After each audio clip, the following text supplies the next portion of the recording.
is the president of baseball operations. CY, good afternoon, sir. How the heck are you? Hey, guys. I'm well. How are you all? Well, we're doing good. Thought you could have maybe won another game or two against Houston over the weekend, but a 5-2 homestand, that has a little pep in our step. How about you? Yeah, no, you're absolutely right. A 5-2 homestand, we'll take that every time. I mean, certainly we wanted to get greedy there and go 6-1, and we're a few outs away from doing that. So it was a tough way to end the homestand. Nonetheless, as you look back at the week, a really productive week. The guys played great baseball and something to build on as we come into New York and hopefully start continuing the way we've played at home into the road. So what do you think is the most encouraging thing, that your offense over the last couple of weeks trending up, or Jack Leiter's last two starts? What's on the top of your radar? Well, just a combination of that. I mean, our pitching has continued to be really, really solid. The starting pitching has been phenomenal. They continue to give us a chance every single game. And when you do that, by and large, you're going to have opportunities to win. And so it's been really good to see that. I mean, the guys are feeding off each other. Every single start, you just feel like we've got a chance.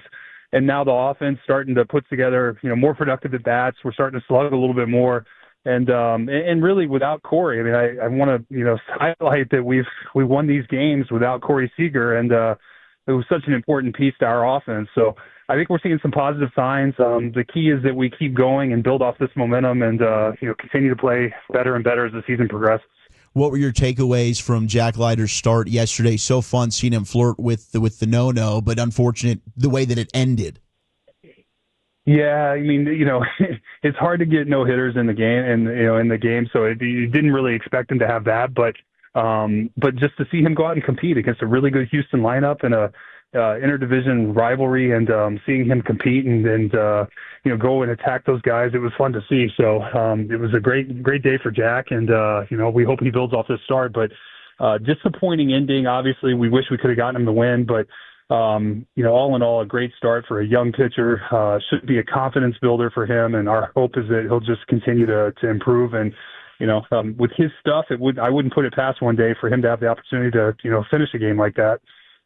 CY, as a former baseball player, is Yankee Stadium the biggest stage in baseball?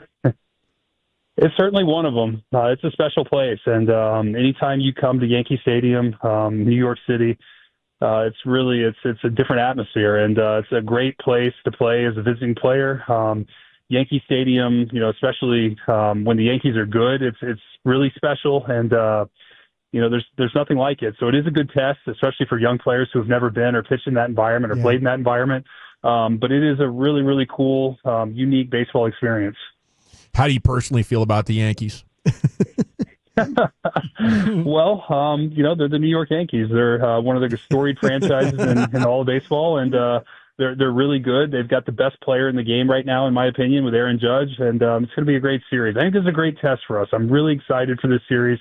I want to see us come in and play good baseball and see, kind of where we are, how we stack up. And my hope is that this is maybe a preview of a matchup we could have in the fall. Yeah, I hate to bring this up again, CY, but you mentioned how tough it is to complete a no-hitter. In 06, you took one into the 8th and to the 9th inning. I mean, what changes there late? Does anything change, or how'd that go in your experience? No, I'll actually, before I will answer your question, I'll tell you that yesterday I'm watching the game with my wife. I was in Kansas City on Saturday. We were celebrating the Royals' 10-year reunion from the World Series team in 15, man. And so nice. They honored us in Kansas City over the weekend. And so I flew up just for Saturday's game. I flew back and didn't make it. The flight was a little delayed getting back and didn't make it in time for game time for us. So I stayed home to watch it before catching the charter to New York last night. And when Jack gave up the home run to break up the no-hitter, my wife looked at me and said, well, you and Jack both give up no-hitters in style, because that was how I lost mine on home runs. So it was a really funny moment that she reminded me so kindly that I used to give up home runs to end no-hitters too. But, but it's just, really, you get later in the game, you face the team, it's their third or fourth at bat, and they have an idea of what you're throwing. Your stuff isn't quite as sharp. For Jack, it's the deepest he's gone into a game, and so there's just a lot of elements kind of working against you. I mean, there's a reason that the third time through the order, predominantly, hitters have the advantage, and it's hard to get 3 consecutive outs in the big leagues, much less 21, 24, or 27. So it's just one of those things. It's why it's a rarity.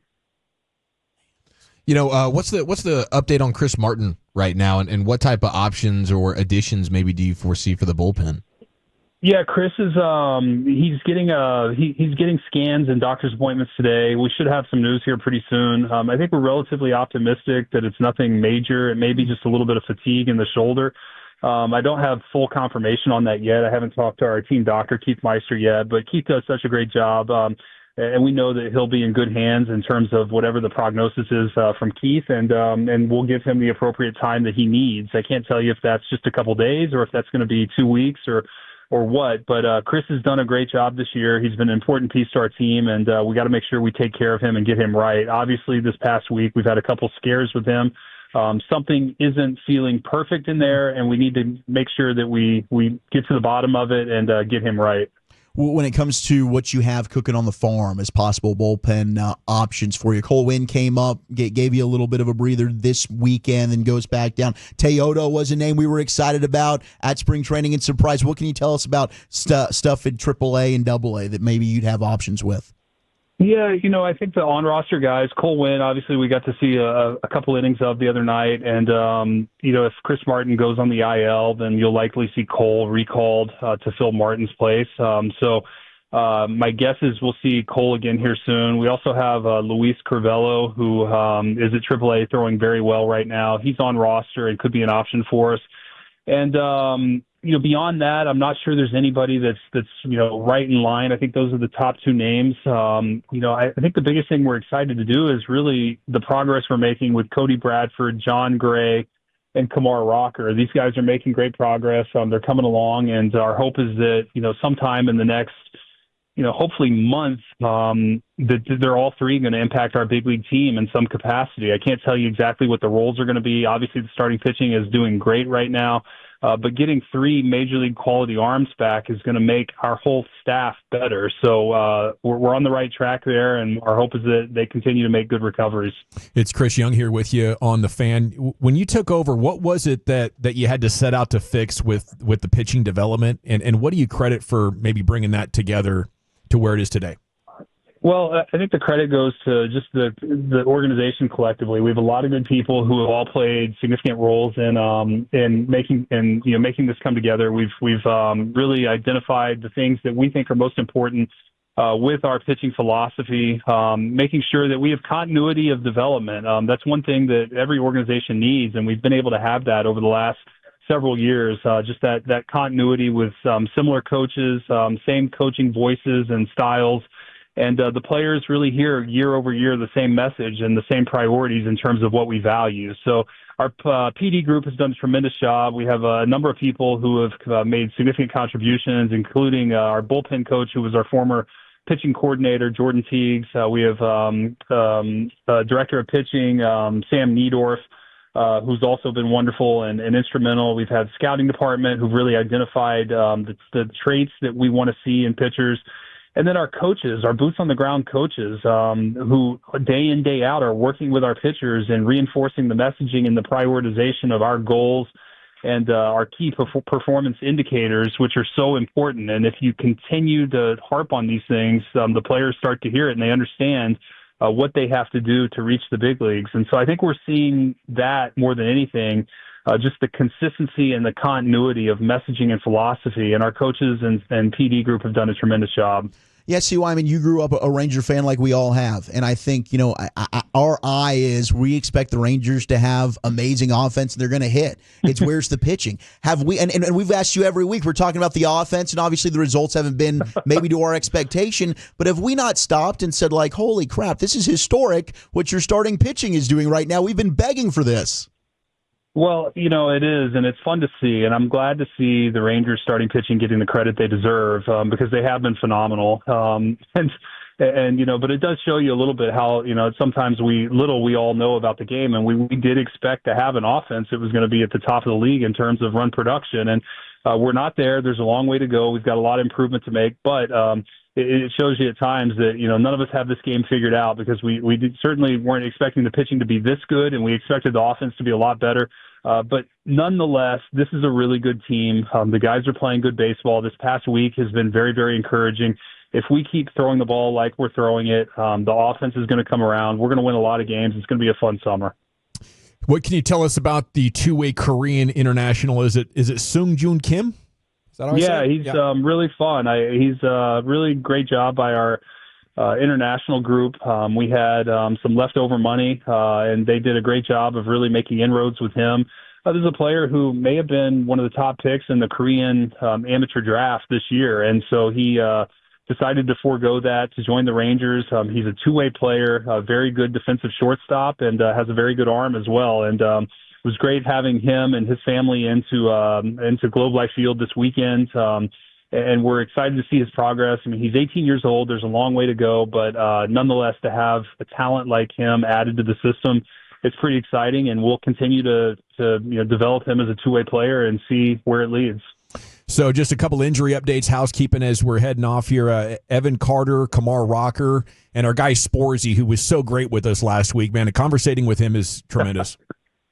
Sporzy is great. He's a fun one. Sporzy's probably the furthest away, continues to recover from shoulder surgery. He's building up his arm strength right now. His throwing program's going very smoothly, but still a little bit of time left in his rehab.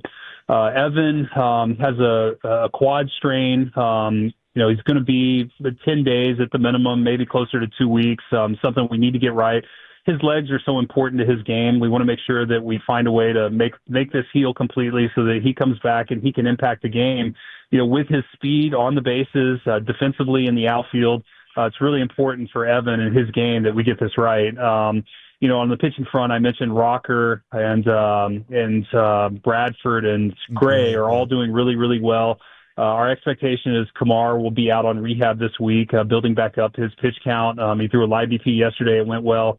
And we expect to see him in some rehab games, at least one rehab game this weekend. And Bradford and Gray continue to make progress as well. They're not quite ready to go out on rehab, but they are making progress. And our hope is that, here in the next, 3 to 4 weeks, that at least one of those guys will be ready. Rocker will be ready before then.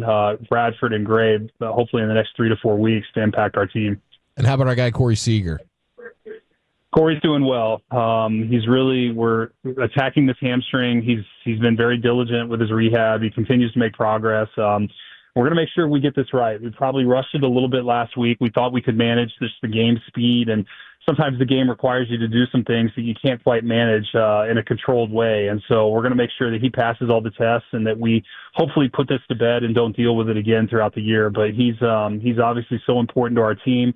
But I really believe right now for our offense to play the way that we've played this past week and win the games we've won without Cory, it's a good sign for our team to see that we can do this, without one of our best players. And this is what a team does. They pick each other up. Sounds great to us, sir. Best of luck up there in New York, and we'll look forward to catching up with you next week. Guys, thanks so much. I appreciate it.